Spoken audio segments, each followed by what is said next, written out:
할렐루야, 반갑습니다. 두 달 만에 서는 것 같습니다. 2달 전에 이 본문 앞에 14장 전반에는 아브라함의 칭의, 그러니까 하나님과 아브라함이 맺었던 언약을 하나님은 칭의라고 했거든요. 어렵다라고 했습니다. 그래서 오늘은 그렇다면은 그 하나님이 아브라함을 왜 어렵다 하셨을까? 그 지난 시간에는 이 어렵다 하는 것은 아브라함의 뭐 착한 행실이나 선한 일 전혀 아닙니다. 그리고 99세에 받았던 할례도 아니고요. 또한 이스라엘에게 주어진 율법도 아닙니다. 아무 공로 없이 그냥 하나님은 아브라함을 어렵다 하신 거예요. 그 믿음을 보시고. 그래서 오늘은 이 아브라함의 이 믿음에 대해서 한번 말씀을 나누어 보는 시간이 되었으면 좋겠습니다. 어떻게 아브라함은 하나님을 믿었길래 아브라함을 어려운 자라라고 했었을까요? 지난 시간에 기억을 약간 되돌리기 위해서 지난 시간에 제가 언급을 했죠. 굉장히 지난 시간에 제가 2달 전에 아브라함에 대해서 제가 많이 디스를 많이 한 것 같습니다. 왜냐하면 그 성경에 글이 나와 있더라고 보니까요. 그 아브라함은 처음부터 그렇게 믿음이 조상이라고 할 만한 사람은 여러분 아니었습니다. 마치 저와 여러분들이 예수님이 알기 전의 상태, 죄인의 상태와 같았다니까요. 물론 하나님은 아브라함을 불렀습니다. 친척 아비 집을 떠나라. 그런데 여러분, 죄송하게도 아브라함이 처음부터 불순종한 사람입니다. 아비 집을 떠나지 못했습니다. 물론 그 메소포타미아에서 갈대우르에서 하란으로 올라갔습니다. 하란으로 갔지만 그것도 완전히 아비 집을 떠난 게 아니었고 아버지와 함께 올라갔어요. 그리고 더 특이한 것은 여러분, 아브라함은 가는 곳곳마다 어떤 거짓말을 했습니까? 내 아내가 아니고 누이다라고 가는 곳곳마다 거짓말했던 사람입니다. 심지어 여러분 성경에 보면은 그때에 가나안 땅에 있을 때에 가뭄이 왔어요. 하나님께서 환상적이 나타나셔가지고 비록 가뭄이 왔다 해도 애굽으로는 절대 내려가지 말라고 했거든요.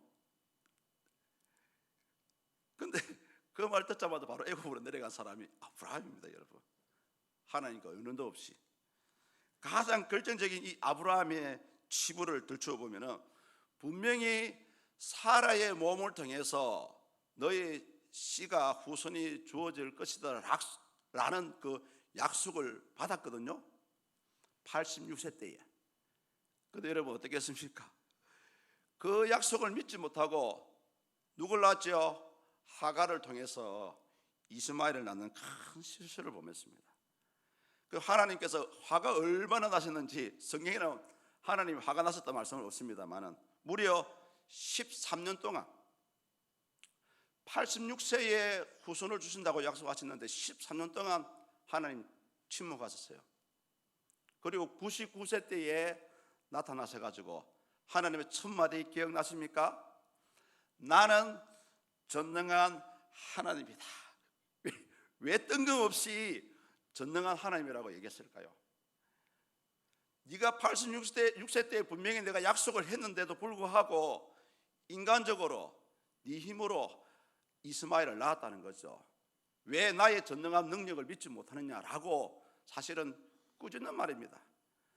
내가 전능한 하나님인데 왜 나를 믿지 못하느냐라고 하시는 말씀이었어요. 이런 아브라함이었습니다, 여러분. 다행스러운 것은 이런 삶의 여러 가지 우연을 겹치고 곡절을 거치면서 아브라함은 점점점 하나님의 사람으로, 믿음의 사람으로 변화되기 시작했습니다. 그래서 우리는 오늘 이 시간 처음에 이랬던 아브라함이 나중에는 어떻게 하나님께서 어려운 자라고 할 수 있었을까에 대해서 아브라함 믿음을 우리 2가지 관점에서 한번 바라보았으면 좋겠습니다. 그 첫 번째에 대한 해답이 함께 읽었던 본문 18절에 나와 있습니다. 우리 18절 다 같이 한번 읽겠습니다. 아브라함이 바랄 수 없는 중에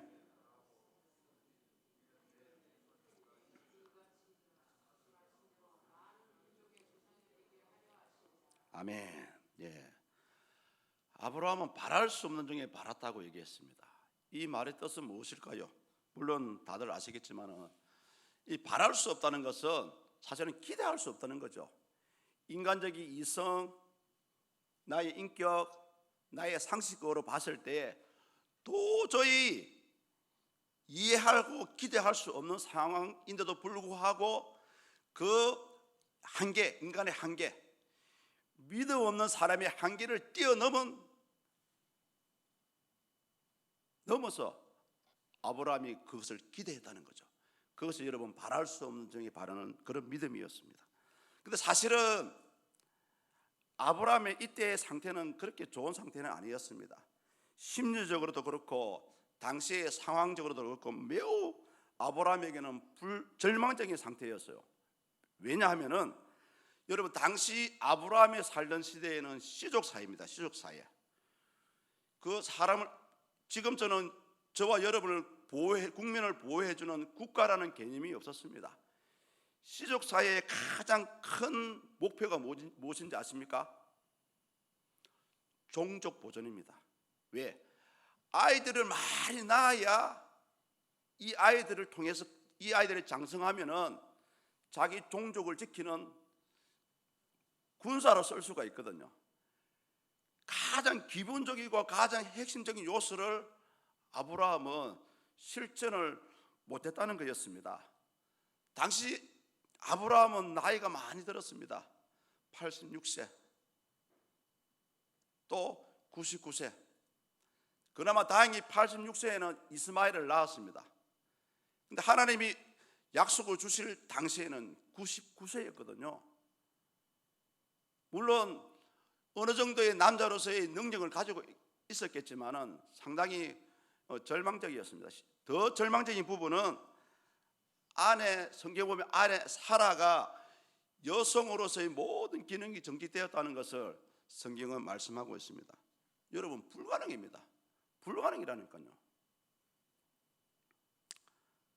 현실적으로 사라를 통해서 아이를 낳는다는 것은 도저히 우리가 기대할 수 없는 상태였습니다.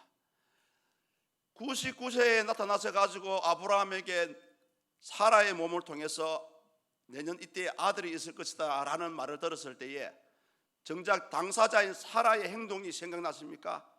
웃었다니까요. 그걸 우리가 한자로 실소했다 그러거든요. 헛웃음이 나오다니까. 왜? 도저히 기대할 수 없는 말씀을 하나님 하시니까. 그렇죠 여러분, 우리는 이것을 알아야 됩니다. 어떻게 보면 하나님께서 우리 인간의 불가능하다는 상황을 하나님께서 더 잘 아시지 않겠습니까? 그럼에도 불구하고 하나님은 창세기 15장 5절에 이렇게 말씀하셨습니다. 내 자손이 하늘의 무별과 같이 셀 수 없이 많아질 것이다. 저는 이 말씀을 준비해서 그렇다면 아브라함이 과연 무엇을 믿었을까? 내년 이때에 아들이 있을 것이다 라는 사실을 믿었을까? 저는 아니라고 봅니다.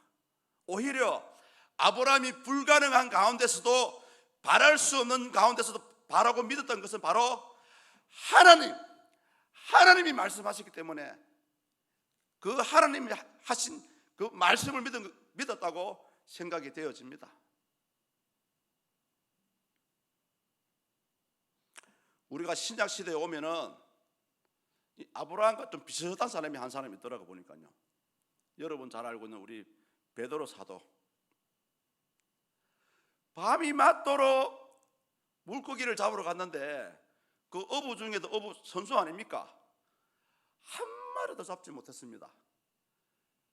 그런데 새벽 미명에 예수님이 오셔가지고 야야 깊은데 그물을 던져봐라. 여러분 깊은 데는 물고기가 전혀 없다는 것을 누가 더 잘 알고 있습니까? 베드로입니다. 베드로가 그렇게 고백하지 않았습니까? 예수님, 물고기가 없는 줄은 알고 있겠지만은 예수님이 말씀이기 때문에 제가 그 말씀에 순종해서 그물을 던집니다 라고 얘기를 했어요. 우리가 잘 알고 있듯이 그 결과대로 물고기가 배가 잠길 정도의 많은 물고기가 잡히는 그런 기적을 보게 되었습니다. 어쩌면 지금 이 시대는 코로나19 시대 아닙니까? 이 코로나19 시대에 어떻게 보면 우리 신자에게 필요한 것은 어떤 틀에 잡혀있는 그런 믿음이 아니고요, 그 상식과 그 기대치를 넘어가는 그런 이 아브라함과 같은 믿음, 베드로와 같은 이 믿음, 이것이 좀 필요하지 않을까 생각이 됩니다. 이에 대해서 히브리서 기자는 이미 히브리서 11장 1절에 저와 여러분에게 믿음에 대해서 이미 가르쳐주고 있었습니다. 믿음은 말하는 것들의 실상이요 보이지 않는 것들의 증거니. 여러분, 믿음이 무엇입니까? 내 상식대로 이해가 되어지고 당장 내 눈에 보여지는 것만이 믿음입니까?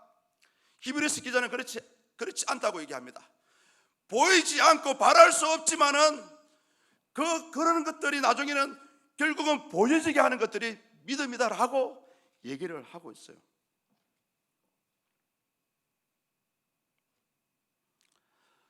한 사람도 예를 들어볼게요. 구약에 가면은 참 희한한 사람이 있더라고 보니까요. 여호수아라고. 여호수아가 아모리 족속과 열심히 창세기 여호수아 10장에 보면은 싸움을 하고 있습니다.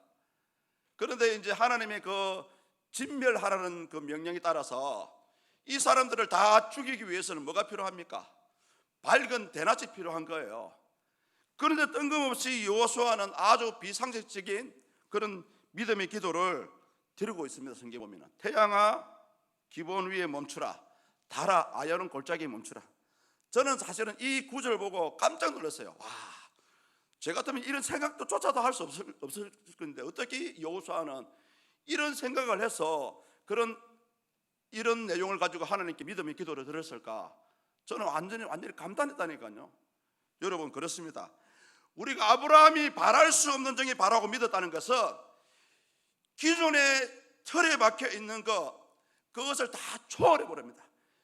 내가 알고 있는 지식을 초월해 버리고 여러분이 알고 있는 상식을 깨버리고요, 그것들을 깨고 넘어가야만이 하나님이 바라시는 믿음을, 의인이라는 믿음을 우리가 바라볼 수 있다는 것입니다.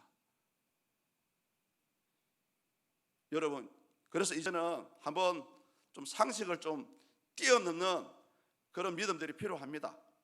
이것을 이미 믿음의 조상 아브라함은 이미 창세기에서 우리에게 보여주고 있었다는 거죠. 바랄 수 없지만 믿고, 눈에 보이지는 않지만 기대하고, 불가능할 것 같지만 이루어질 것을 강구하고, 여호수아처럼 성취될 때까지 기다리는 것이 바로 온전한 믿음이라고 생각이 되어집니다. 믿고 기대하고 강구하고 기다리는 이런 믿음이 이 시대에 요구된다고 생각되어집니다. 저는 이 말씀을 준비하면서 그렇다면 하나님 꼭 이것만 알면 될까라고 생각을 했는데, 그 묵상하는 중에 감동을 주시기를, 이렇게 바랄 수 없는 것을 바라고 믿기 위해서는 아주 타당한, 반드시 동반되어야 되는 것이 필요하다는 것을 깨닫게 되었습니다. 그것이 뭐냐 하면 바로 목적과 필요성입니다. 아브라함처럼 바랄 수 없는 중에 바라고 기대할 때에, 또 저와 여러분들이 기도할 때에 정당한 목적이 있어야 됩니다. 정당한 목적. 큰 대의적으로 봤을 때는 하나님의 나라를 위한다는 목적이 있어야 된다는 것입니다. 그리고 이 목적과 함께 하나님이 반드시 이 목적을 이루기 위해서는 무언가가 필요합니다. 그 필요성을 우리가 하나님께 내세울 필요가 있다고 생각되어집니다. 특히 기도할 때 여러분, 이것이 반드시 필요하다고 생각이 되어집니다. 또 다른 이 아브라함의 믿음에 대해서 우리 본문 21절에서 이렇게 말씀합니다. 21절 한 목소리를 읽겠습니다.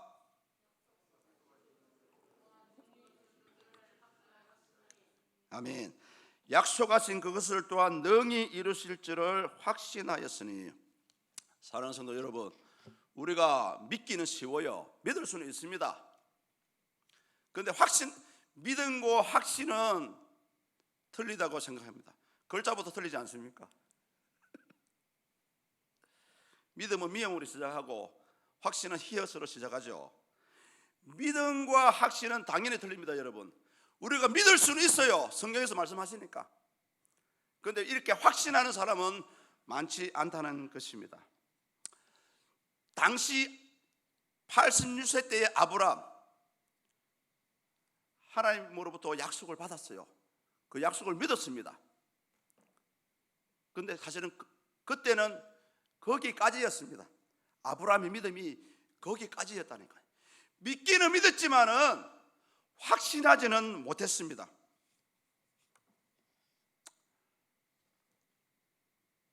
목사님 무슨 근거로 그런 말씀을 하십니까? 라고 질문한다면 있습니다. 왜 아브라함이 확신을 못했습니까? 확신을 못했기 때문에 이스마엘이라는 불신의 결과물을 낳지 않았습니까? 만약에 86세 때에 그 하나님의 약속을 믿고 확신을 했다면 기다렸을 거예요. 하갈을 통해서 이스마엘을 낳지 않았습니다. 그런데 하나님의 말씀을 긴가민가 무언가 확신이 부족했기 때문에 아브라함은 아내 사라의 말만 듣고 이스마엘이라는 불신의 결과물을 낳게 되었다는 것입니다.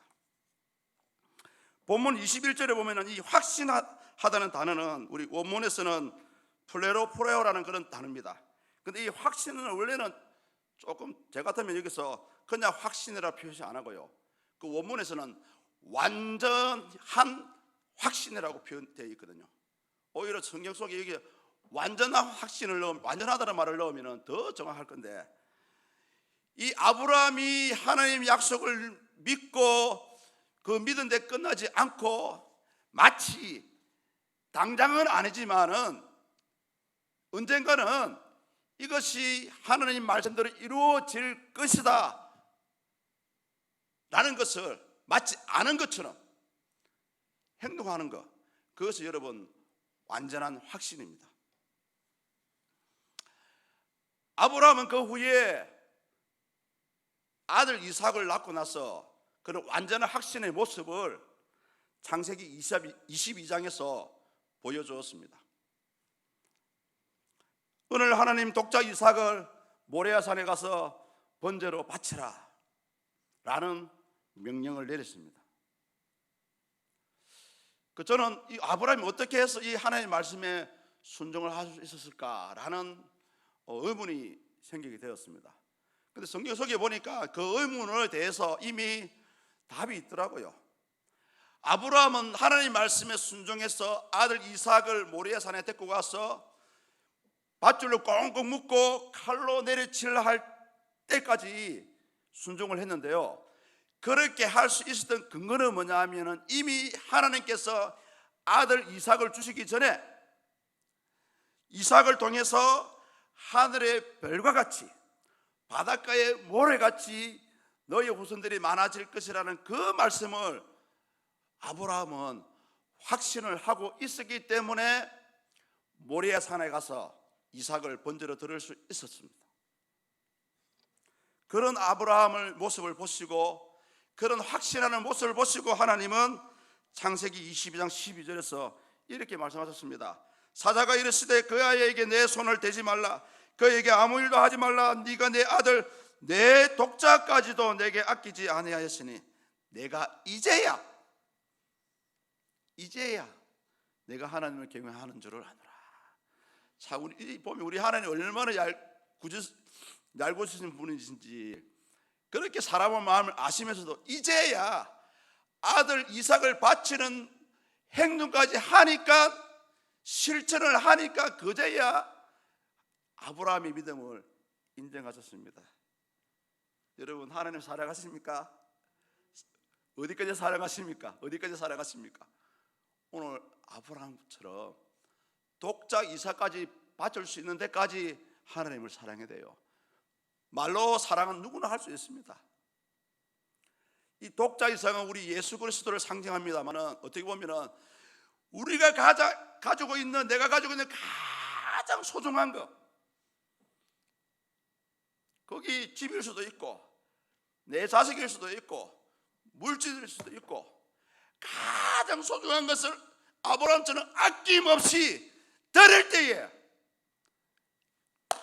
이제야 네가 나를 사랑하는구나, 우리 하나님 여러분의 믿음을 인정하신다니까요.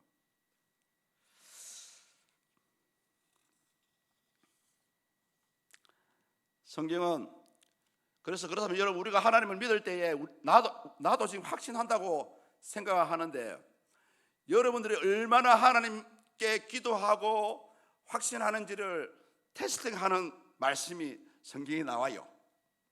오늘 이 말씀 다 같이 한번 찾아보겠습니다. 마가복음 11장 24절 다 같이 한번 찾아보십시오.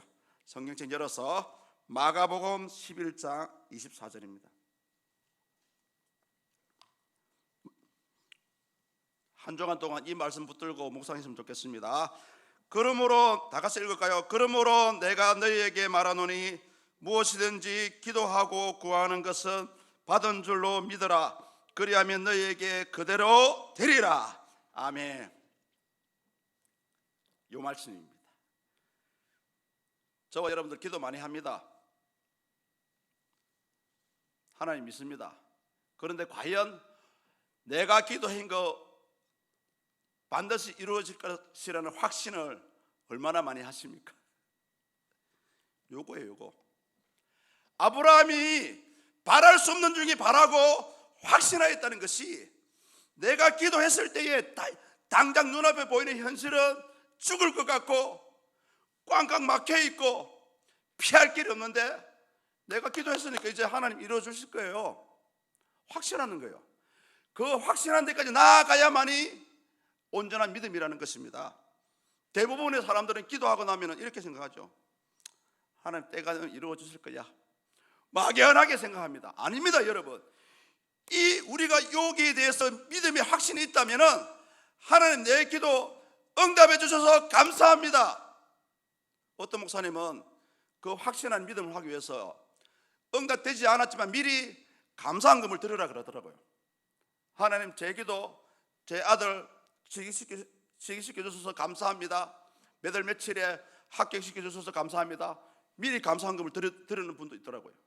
그것이 여러분 아브라함이 확신하는 믿음이라니까요. 저와 여러분들도 알게 모르게 그러한 삶을 사실은 살아가고 있어요. 여러분, 믿음으로 믿고 기대하고 구한 것이 있다면 더 이상 그 부분에 대해서 낙심할 필요 없고요, 걱정할 필요 없습니다. 하나님께 맡기고 확신하는 거예요.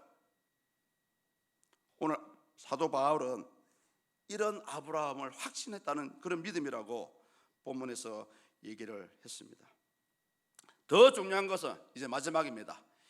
24절에 보면은 이렇게 바랄 수 없는 중에 바라고 믿고 확신하는 아브라함처럼 오늘 많은 신자들이 예수 그리스도를 죽은 자 가운데서 살리신 하나님, 그 하나님을 믿는 자들 또한 자연적으로 믿음의 의인이라고 평가를 합니다.